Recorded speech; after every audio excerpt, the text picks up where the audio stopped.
Good morning, everyone. Welcome to EasyPower's Arc Flash the Easy Way 2025. My name is Jim Chastain, and I appreciate everyone joining us today. As you might be able to tell by the title, uh, this is on the Arc Flash study analysis phase. Those of you that weren't with us in the previous two sessions, you can find the linkage on the website, but they're 1 hour sessions as well.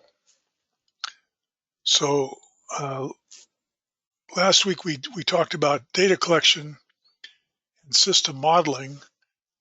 Um, I've got a question I'd like to start with on a poll question, and that is, what type of devices are normally included, protective devices are normally included in the systems that you work on?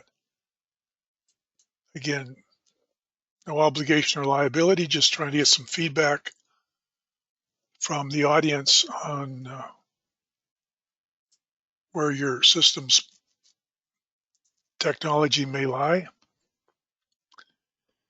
We'll be touching on the total. All right, looks like we have a quorum. Thank you. Here's how folks have weighed in on it. Looks like a large majority is both. So that was kind of a lame question. Sorry about that. And the second question is, which part of the system is the analysis is most problematic in terms of mitigation incident energy? So what type of equipment is most difficult for you to deal with mitigation?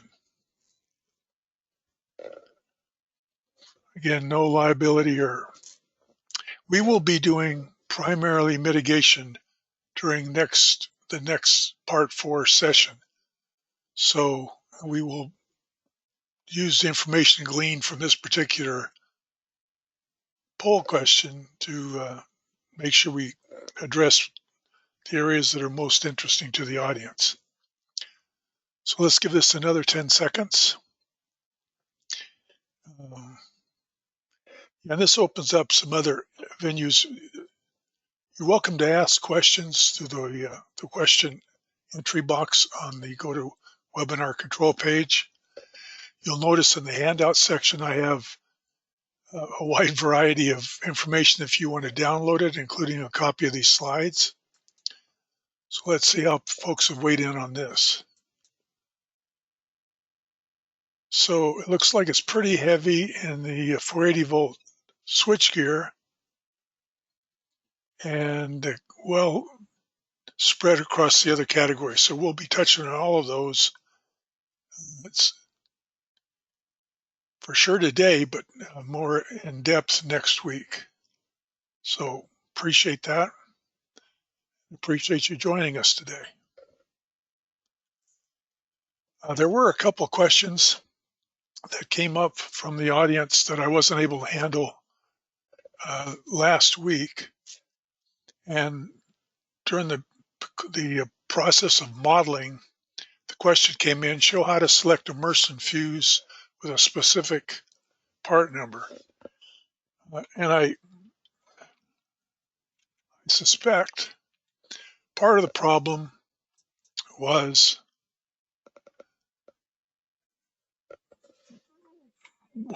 one that we all share. Let me just show you what I'm talking about.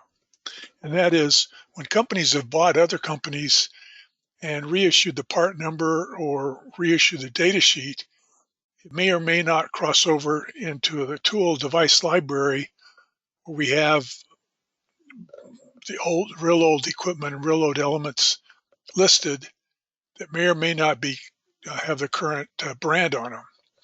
So what I do first of all is I Google the part number that I'm looking for and make sure I understand the description that they have in terms of series and the nomenclature that they use to describe the part.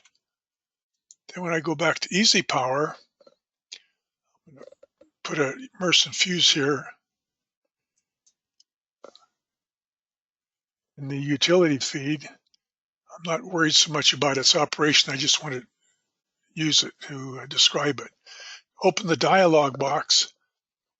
First thing we look at, so it's fuse only, so to change the graphics, it doesn't change anything as far as the modeling. Manufacturer we know is Merson.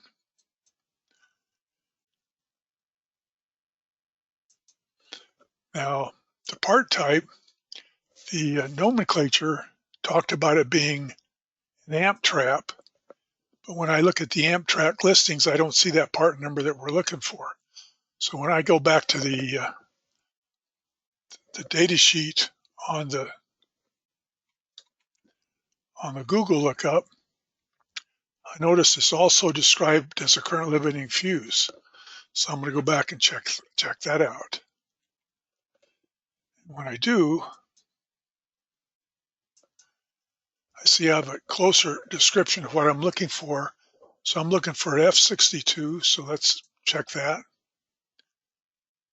Now the model, when we look at the models, I don't know which model it is, so I'm going to just use D because that seems to be part of the part number. But then when I look at the descriptions, I don't see maybe I do see it. I'm looking for a 50 amp fuse.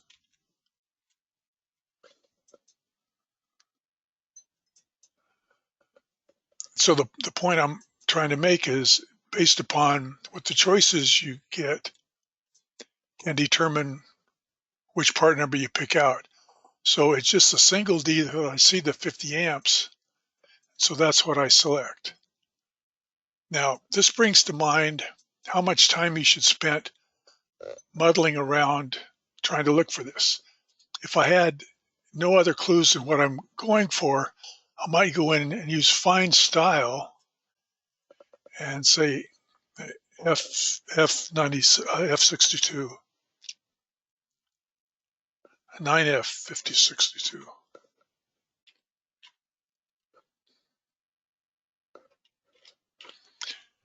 And see what shows up there.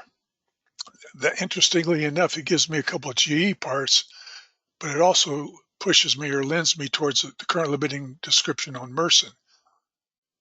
Sometimes this doesn't work. What I suggest is spend no more than 5 minutes trying to sort out the connection to the device library. If you can't find it, send a text or an email to tech support and say, hey, Jim said I should be able to find this part, where to go. Okay, so that's the Merson. One of the other questions was 1584 covers 208 to 15,000 volts. Why not other voltages? And what's the purpose of the tool if it doesn't cover everything? Well, it turns out the focus by the IEEE test committee was this particular voltage range because it covered the most applications based upon the money that they had to invest in testing. But there are the potential for other arc flash calculations, and EasyPower has the ability to cover all voltages, and it's just a matter of knowing where to look in the tools. And part of it is understanding the type of fault you're going to see. So let me go back to EasyPower. To do that, I'm going to close this one.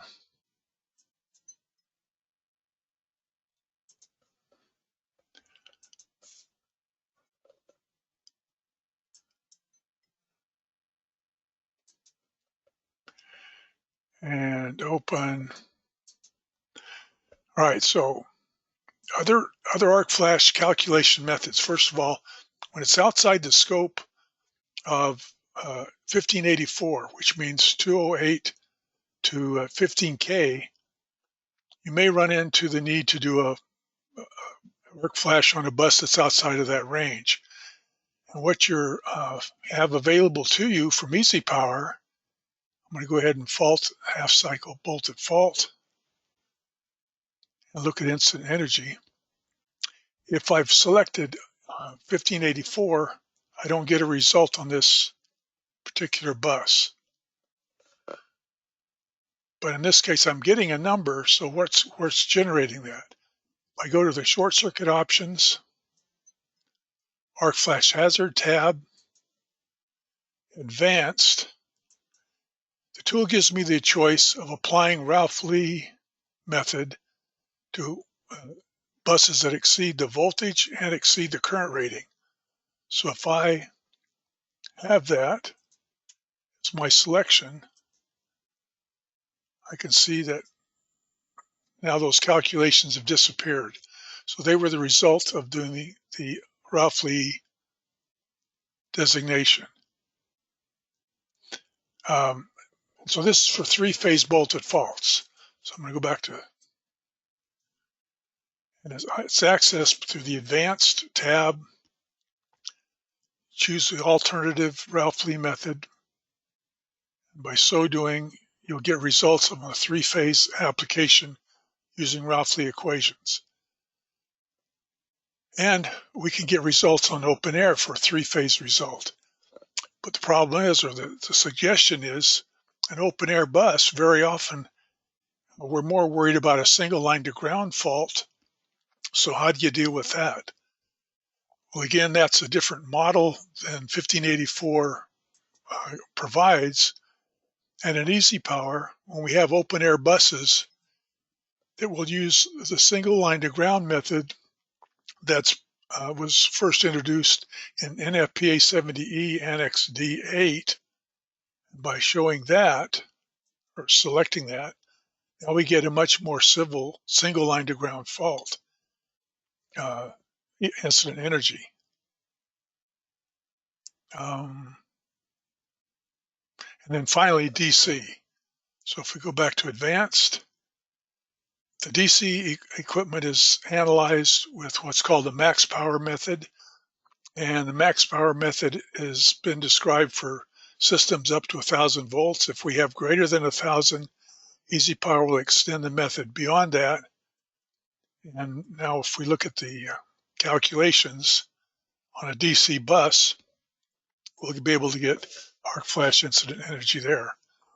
And all this will give us the ability to do a label, and the designation on the label refers to the method that was used or not used based upon what method we're choosing. Okay, so that's outside the realm of 1584. Any questions? All right, let's jump into our subject for today.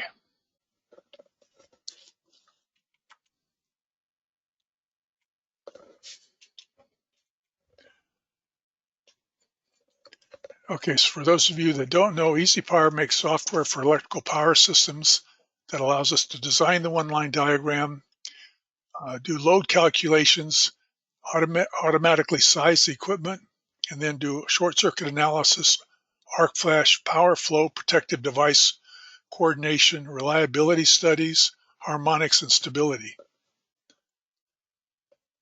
When you look at 1584, the release includes a .1 document that's referred to as an apps note, but basically it gives us some guidance on applying the 1584 model. And it suggests that we should compare results with and without motors, including virtually any motor or all motors above 50 horsepower. Then secondly, we should configure configurations that may support operation in any configuration that may be in place long enough that maintenance has to either inspect, adjust, or open up hot equipment while it's running. And so doing, they need to be aware of their incident energy exposure. And then these elements need to be labeled, and the labeling distance for the label, the working distance for the label, is going to be different than the working distance for hot work. And so that's, again, something else. Hot work will be done under a hot work permit, whereas a label will be on the equipment and available for anybody that's trying to take the cover off while it's hot. And then finally, there's a recommendation to make a judgment on whether to include or exclude the main breaker on a bus. And that's based upon whether or not there's an arc barrier between the incoming conductors to the breaker and somebody working on the bus that is protecting. So all that we're going to run into while we're doing the studies. I found the accident report on this particular event. That's a video that's on that's on the internet. It has to do with a meatpacking plant in Wisconsin, and it happened in 2003. The backstory is they had shut down the substation, switched over to standby generators on site to do preventive maintenance on the two substations. And once that was completed, they tried to switch back from the generator to utility power, and the 1 horsepower motor that's inside this cabinet wasn't switching over to the utility supply. So in this frame, we have two people standing, leaning on the doors, and one person kneeling that you can't quite see, presumably taking measurements. And the CC camera system picked up this particular image.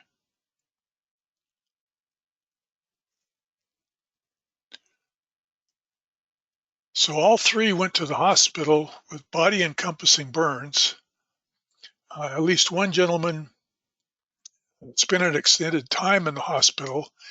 And you can see here 10 seconds after the event, someone is still pulling smoldering clothing off their person. This is indicative of, or an indication that the material that's used for this shirt is synthetic, and it melted and held the heat up to his body unnecessarily.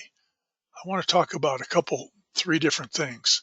First of all, the time, you can see the arc was extinguished well under a second. And so the 2-second rule doesn't really take any precedence here. But if we go back to one of these frames, let's see if I can find it.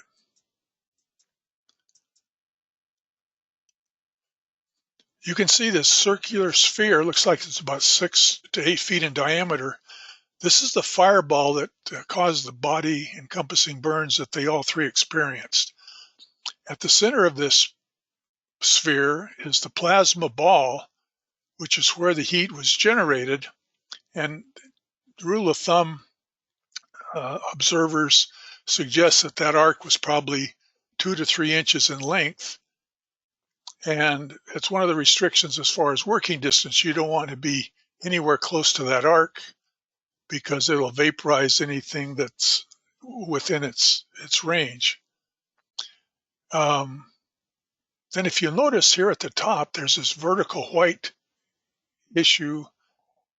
And this is reflected energy from the back and sides. And that means that these three were exposed to an amplified dose of radiated heat because they're looking through the only opening in a 6-sided cube.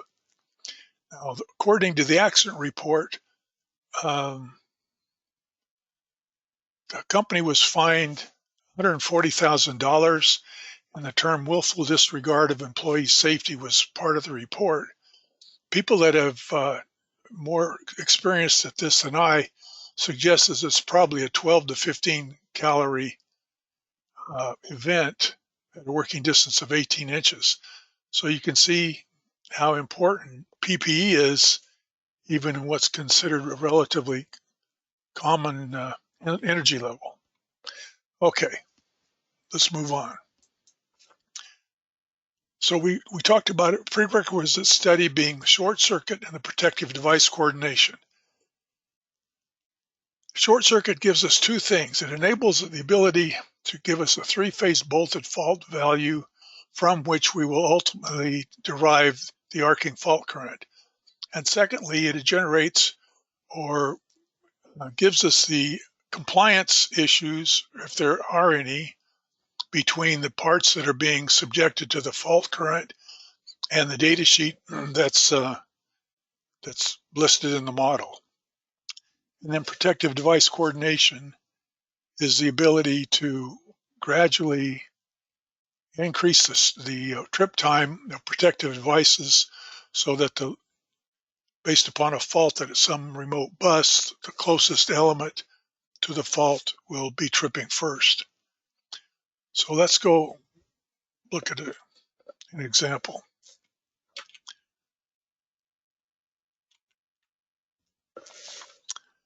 And so I want to, excuse me.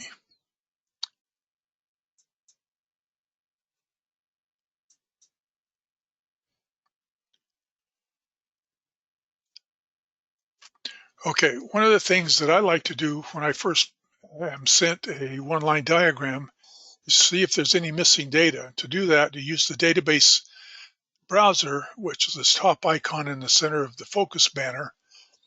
And I like to look at the timing elements because time is everything in an arc flash.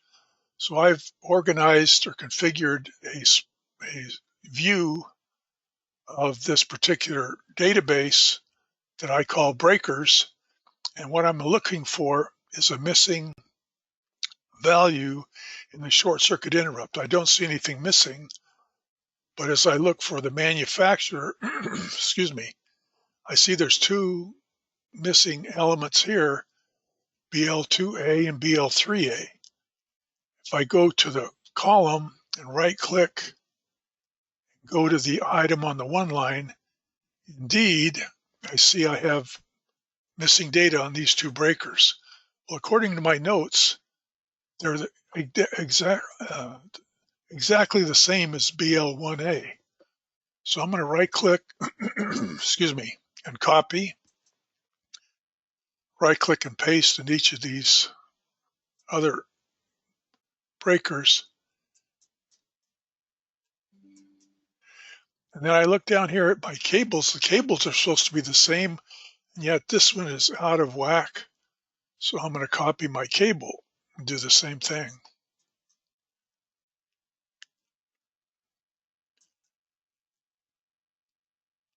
At that point, I know I have a complete one-line diagram.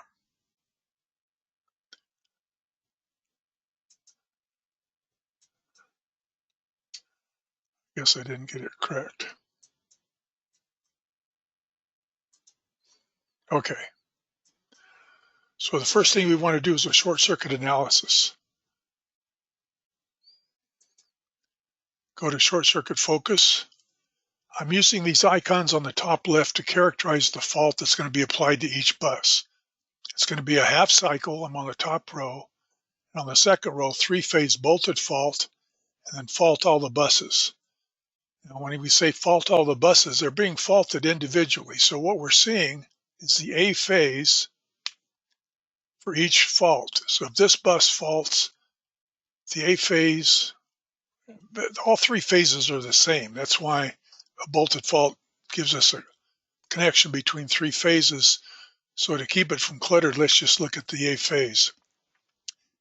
If this bus faults, we'll see 20,589 amps per phase coming from upstream, 138 amps coming from these loads, 426 from these loads.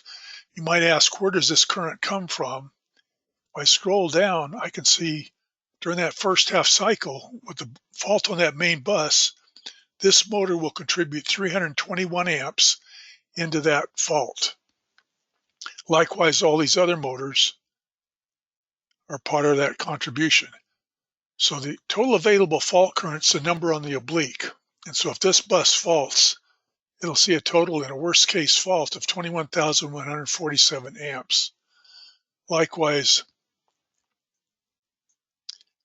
15,849, 15,715. So that's my available short circuit current. I'm going to go up to my reports, and I'm going to create a high voltage and low voltage momentary report and click OK. Under the list of my windows, that report shows up. Now while I'm here, I want to calculate equipment duty. Equipment duty, while I'm looking at current, gives me this icon here on the second row called equipment duty.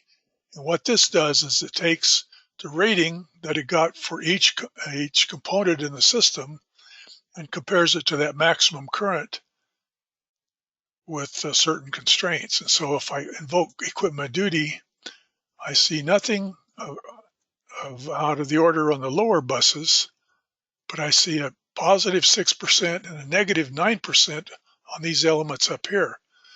Well, what the tool is doing is comparing what we call the threshold for equipment duty. Under my short circuit options, if I go to control, I've set up under the equipment duty catalog a number of negative 10% as the threshold based upon the number that I'm getting for the rating number we get from the data sheet.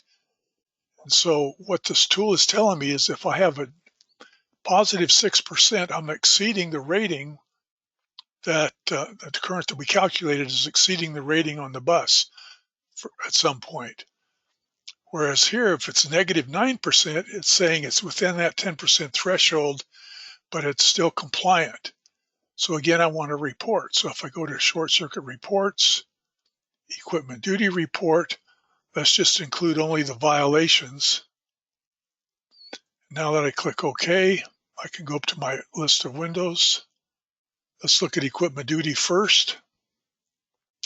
So the fuse is rated for 55,000 amps. In a worst case fault, it'll say 50,270. Well, again, it's within the 10% threshold, but it's still compliant. Whereas the main, turns out it's the main bus that's rated for 20,000 amps. And in a worst case fault, it's going to see 21,147. I want to go back and check my notes to see where this number is coming from. It could be a mistake in data entry. It could be that the system's actually been over dutied and it just hasn't experienced the massive fault, the worst case fault. But in any case, we need to investigate the situation. Once we're through with that, we can go back, save these reports, and export them to Excel. While we're at it, all our reports show up under the list of windows. Let's look at the low voltage momentary report. Now, during the modeling discussion, we talked about how important the X over R calculation was for a particular testing environment for a protective device. The manufacturer and the standard used will give us what that X over R factor is. EasyPower calculates the X over R at every bus, and based upon what the difference is, it will apply a correction factor so that in looking for the three-phase momentary current, we're always comparing apples and apples in terms of the environment that the voltage is being rated for. So I'd save a copy of this. Every report I can export to Excel or to Word. I can copy and put it in a report as it is or print it out. So I'm going to probably save this. I go and look at my other report, which is the high voltage. There's only one high voltage bus, same kind of information, and I'm good to go for short circuit analysis. Now what you'll find as we get more into the discussion, we can simulate a three-phase bolted fault, single line to ground fault, a line to ground fault, and a line to line fault. And these will give us different values for current, and they will come into play based upon what type of protection we're needing in our system. So that's short circuit analysis. Let's see what's next.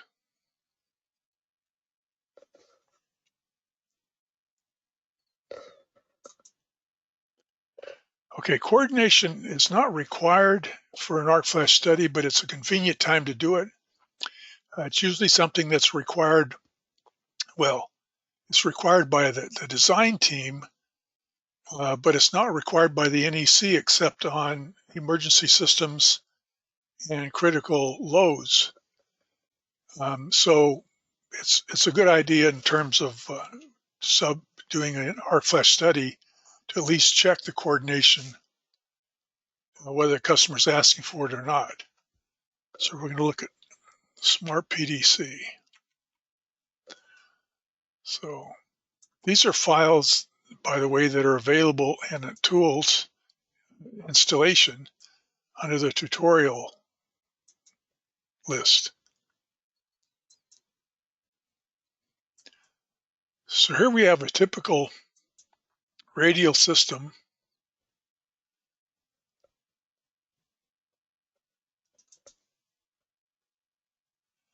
We have a couple different voltage levels. The utility comes in at 13.8 and the loads are at 480.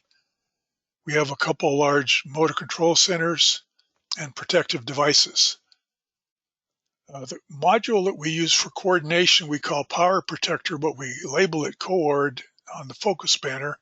Once I go into coordination, I get a new set of icons on the left-hand side.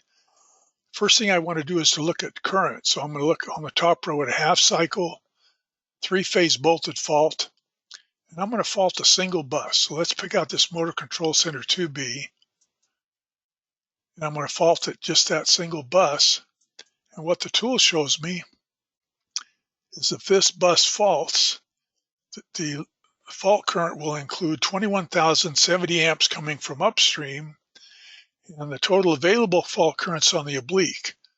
So the difference between the two is about 2,200 amps, and that's motor control, the motor contribution from the motors inside the motor control center itself.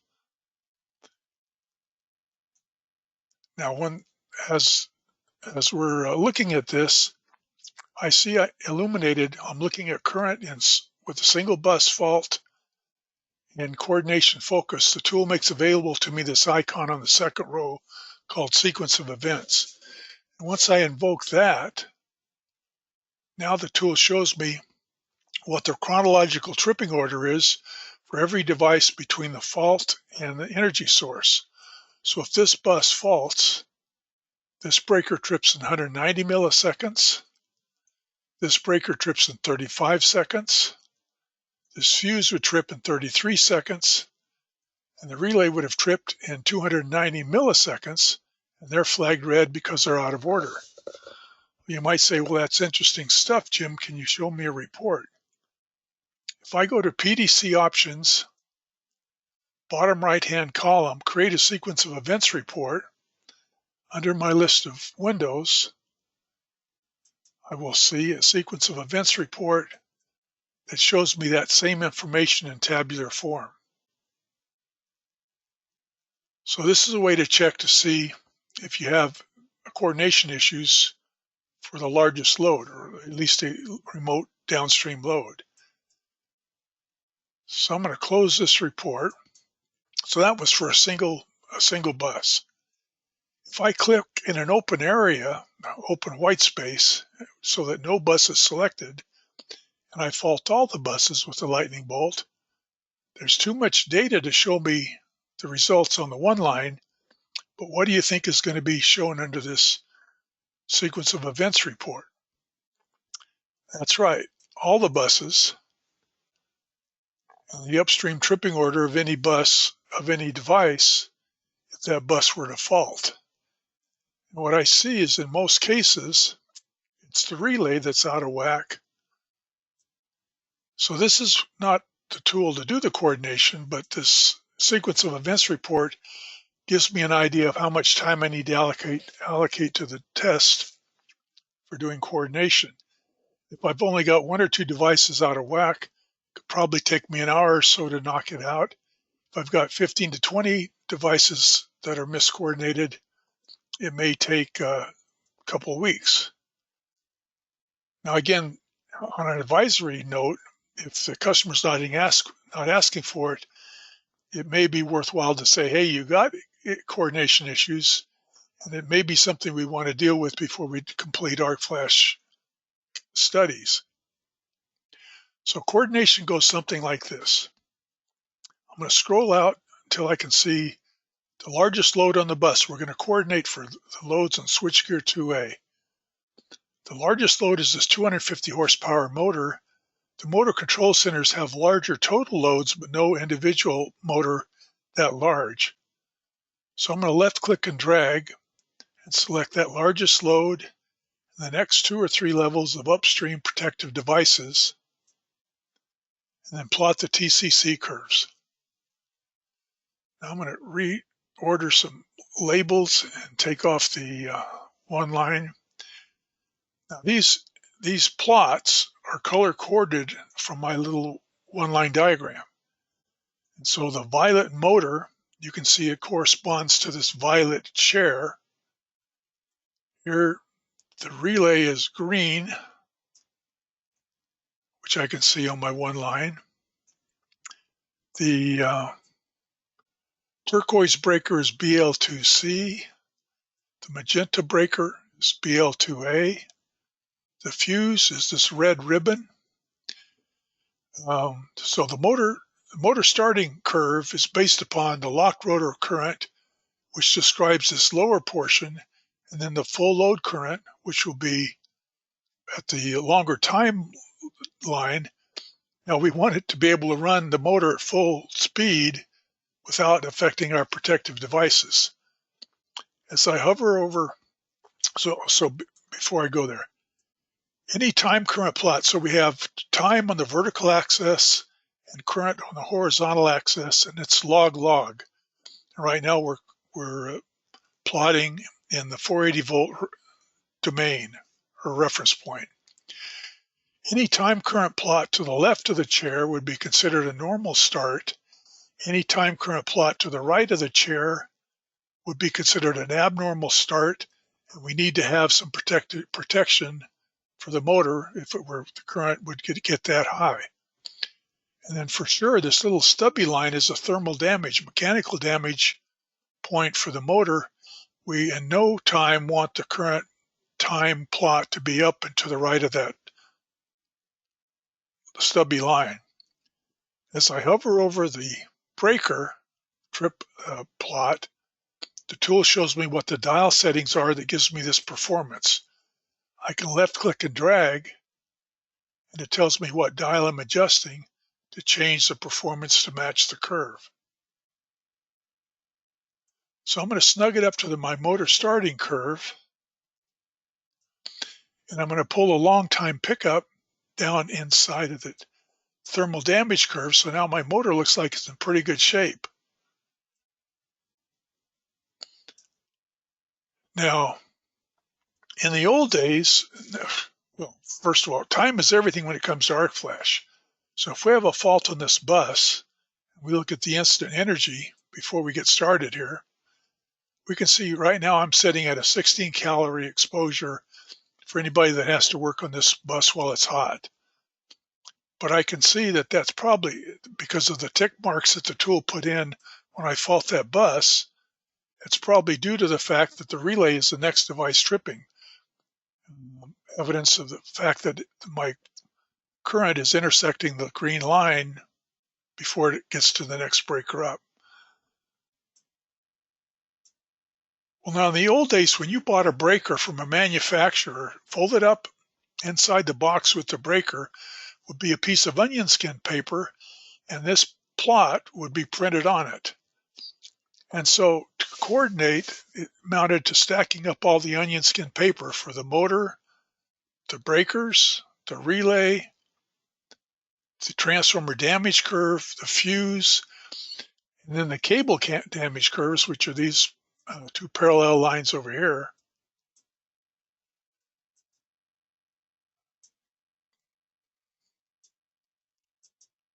There we go. So coordination amounted to stacking up all the onion skin paper on a light table and scrunching them around until you could see light between each of the curves, stick a pin in it, and call it coordinated. Well, in this day and age, when we can plot all these devices on any voltage reference we want, right now we're at 480, we could just as easily plot it on a 13/8 scale by setting this bus to the reference point. It doesn't change the relative performance, but it gives us the reference in the 13.8 volt domain. It kind of begs the question, Jim, if this computer is so smart, why can't it do the coordination thing itself? because it's just a rule-based situation, and their recommendations are not even legal standards. Well, the answer to that question is this icon here at the top called Smart PDC. This is a rule-based module that applies the rules to the devices I've selected. It goes through all the loads that are listed, and then all the dial settings and combinations of set points for any adjustable device, and then comes back with a list of recommendations for settings for optimum selective coordination. So when I click on this bus, you'll see for about a second and a half, a rectangle where it's running through all the calculations. It's going to replot the curves based upon the rules we've given it, and then give me an updated instant energy report. Okay, watch, because it happens fast. Here goes. So just that fast, it went through the dial settings. It didn't like me having this breaker snugged up to the motor starting curve because of its overlapping this asymmetric tail. And if the way it was set, I would get tripping unnecessarily on every motor start that had this current subjected through the breaker. So it pushed the breaker out, but it kept a long-term pickup inside the damage curve.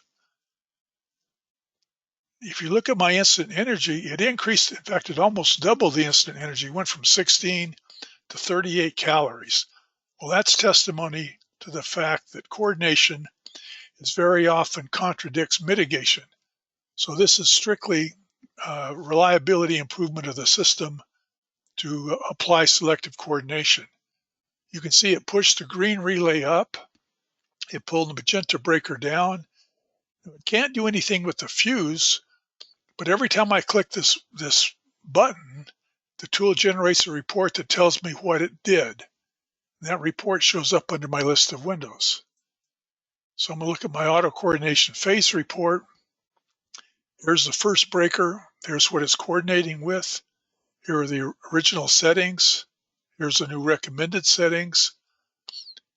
Here's the second breaker, what it's coordinating with, motor protection, what the original settings were, what the recommended settings are. Now again, it can't adjust the fuse, but it verifies the fuse is following the rules we gave it. And one of those rules is transformer protection.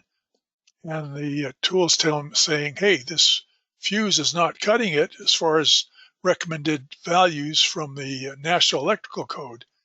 Well, it turns out the backstory on this device, on this system, is that it was originally built with a 125 amp fuse, but on some graveyard shift, the electrician replaced the fuses with what he had in the truck, which turned out to be 175 amps to keep the plant up and running.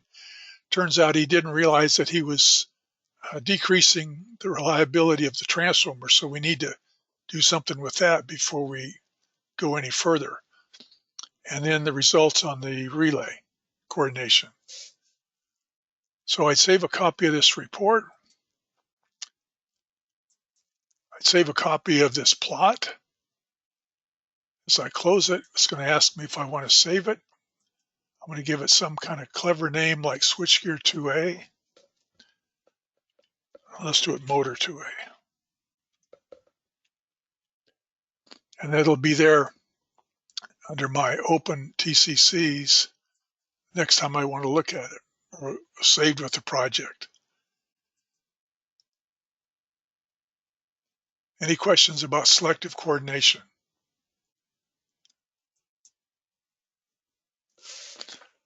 Okay, so if I'm done with that,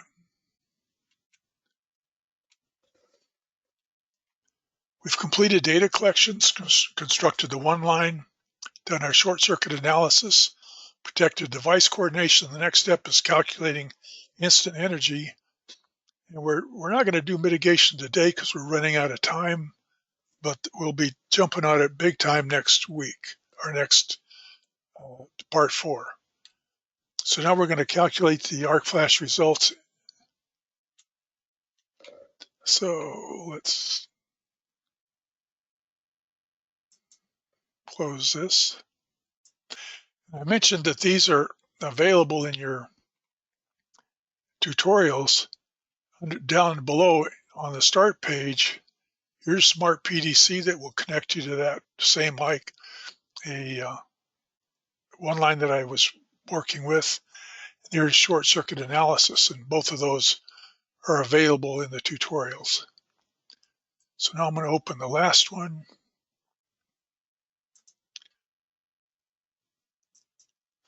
And we're going to walk through the arc flash calculations, and we'll be doing labels next week. So I right protect mine, and okay, so everything's been coordinated, short circuit calculated. I'm ready to march forward. So short circuit focus, again, the icons on the top left and when we're in short circuit describe the profile of the fault that we're inspecting. When we're in arc flash though, what characterizes the short circuit are under short circuit options, arc flash hazard tab. And this allows us to pick out the standard that we're using. This original example was built back before 2018. So we want to use the updated 2018 standard. Again, it recommends excluding the main, so we're going to exclude the main on all the buses. We're not going to worry about the 2-second rule the first time through. I'll talk about it. We're going to use an integrated method. The standard recommends using a dynamic assessment of arcing current. EasyPower calls this the integrated method. And what it does, when we're calculating instant energy during the first cycle of the fault, it's going to integrate using half-cycle current. During the next 8 cycles of the fault, it's going to integrate energy accrual using 5-cycle current. And then if the fault lasts longer than those 9 cycles, it will integrate further incident energy accrual with 30-cycle base. And so we're going to click OK to accept these setups. We're in short circuit focus. We're going to fault all the buses. And then we're going to use the arc flash guy to do the instant energy calculation. Now, like I started out saying, the next step, the very first thing you want to do is make sure these calculations are being done correctly. And to do that, utilize the icon here at the top called Arrange for Arc Flash, because that gives me simultaneous view of the arc flash hazard report spreadsheet down there on the bottom and my one-line diagram. It also lets me isolate on each bus if I want to. It's by double-clicking on the bus. So looking at the calculations for bus 2, it's a 480-volt bus. BL5 is an upstream device, and that's because we've excluded the main on the bus, so that's making sense. We've classified it as switchgear. The electrode configuration by typical values is vertical in a closed box. These dimensions and electrode gap come from the standard because we use the default values. The arcing fault current, the bolted fault current is 15.5.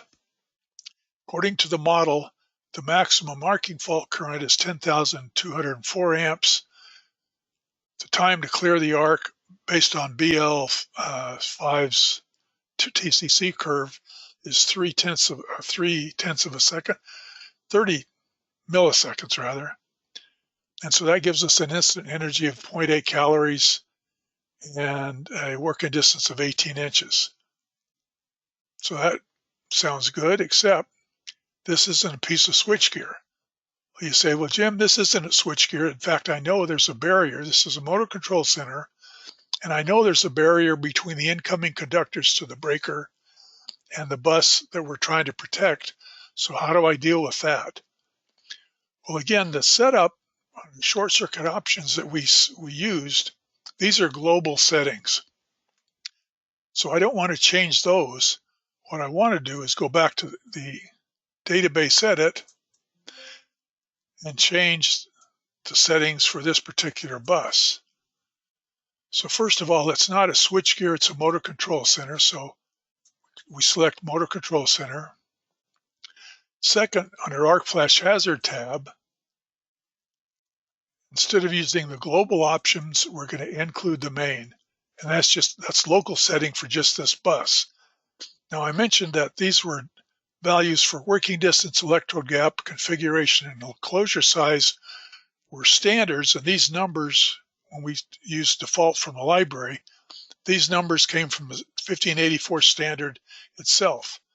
But you might say, well, no, my data collection team said the electrode gap wasn't 25 millimeters, it's actually 45 millimeters. So I can user specified for this bus only. And my electrode configuration is vertical in a closed box, but the enclosure size is different than the 20 by 20 by 15. So let's make it match what the data collection team got.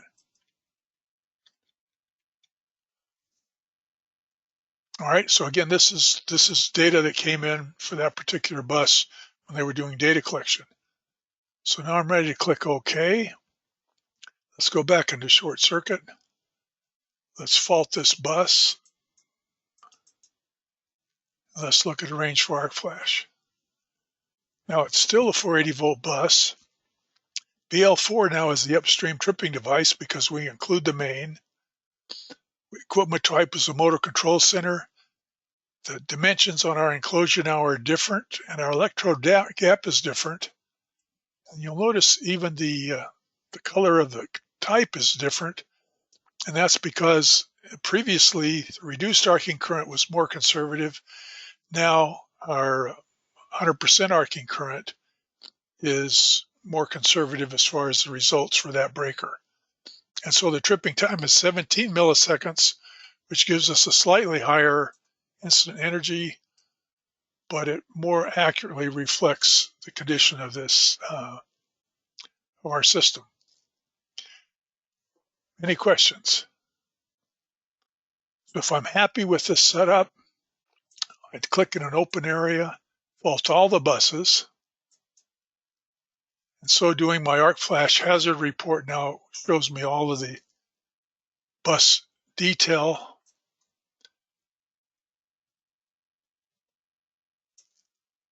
And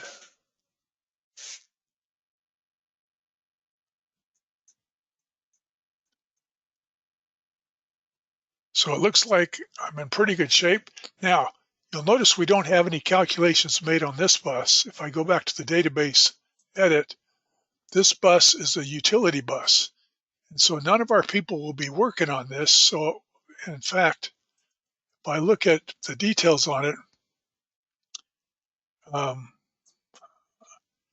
under arc flash hazard, I've excluded it from calculations because there's no protective device above it.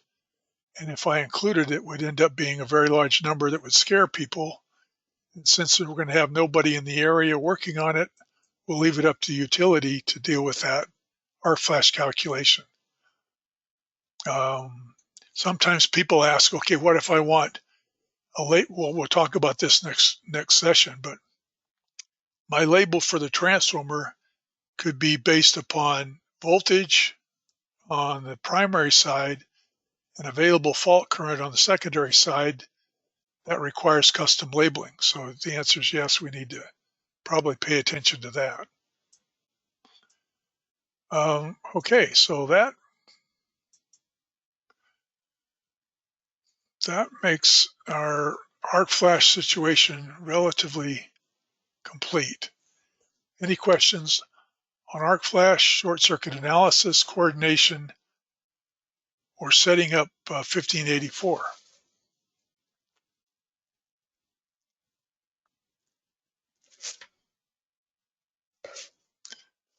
All right, that's all I have for today. Next week we'll be doing mitigation and labeling, and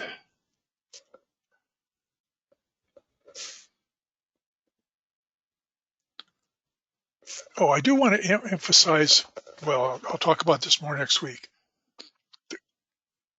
The label the label that's going to be generated is one that we're going to be going on the equipment itself. But if I'm going to do work on this bus,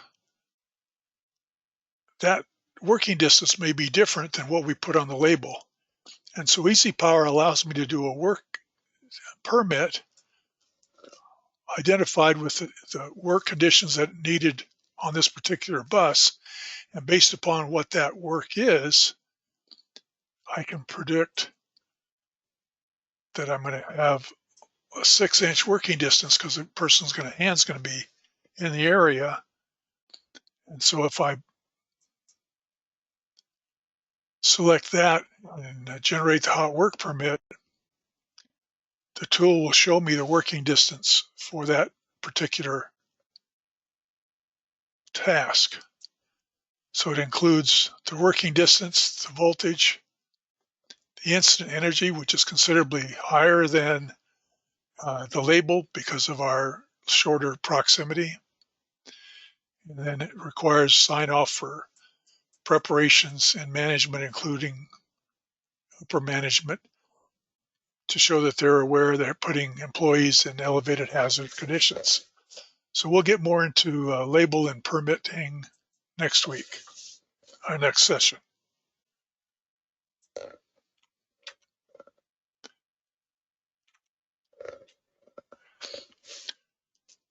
Okay, thank you all for attending today, and I look forward to engaging you with this part 4, when we will get way into labeling and to mitigation specifically.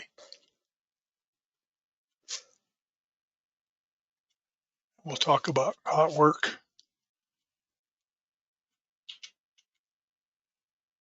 and the integrated method.